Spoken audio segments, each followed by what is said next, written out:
Bonjour à tous, les prix du nouveau Mercedes GLS et 8 nouveautés au crash test Euro NCAP, c'est le menu de ce vendredi.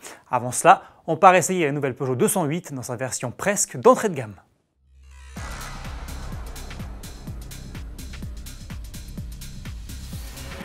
La nouvelle Peugeot 208 est de nouveau à l'essai sur AutoPlus.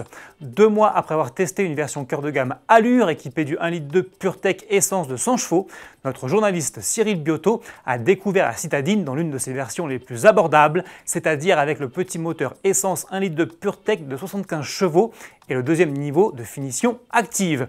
Quelles sont ses particularités? Réponse en vidéo.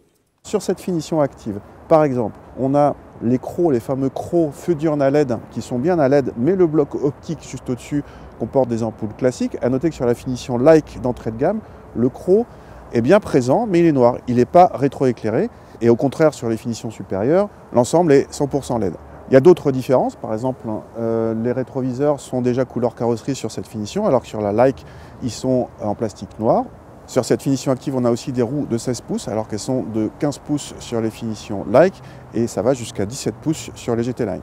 Bonne surprise à l'intérieur, où on retrouve une planche de bord très proche de celle des versions supérieures, avec des plastiques moussés, mais attention, sur la finition Like d'entrée de gamme, donc en dessous de la nôtre, ils deviennent durs. L'écran central atteint ici 7 pouces en série, contre 10 pouces sur les versions supérieures, et 5 pouces noir et blanc sur l'entrée de gamme. Décidément, cette entrée de gamme doit être un peu chiche. Le GPS reste toutefois optionnel sur notre finition active. Les vitres avant sont ici électriques, mais uniquement à l'avant. Et la climatisation, même si elle passe par l'écran central, est manuelle et non pas automatique. Et au volant, elle donne quoi cette 208, Cyril? Ce 3 cylindres, on l'entend un petit peu, cette sonorité 3 cylindres quand on accélère, mais bon, c'est pas bien méchant. Au niveau vibratoire, c'est mieux. Il y a qu'au ralenti où, bon, ça vibre un tout petit peu, mais là non plus, rien de bien méchant.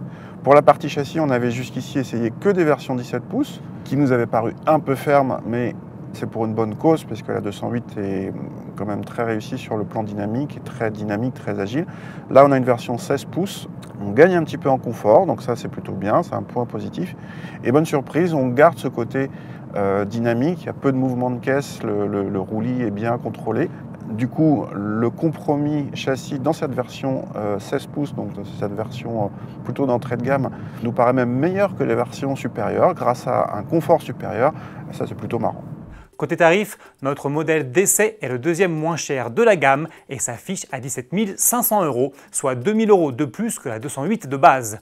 Tous les détails en vidéo dans notre rubrique essai. De prix, il en est aussi question chez Mercedes puisque le nouveau GLS est désormais disponible à la commande. Sans surprise, l'imposant et luxueux SUV n'est pas à la portée de toutes les bourses.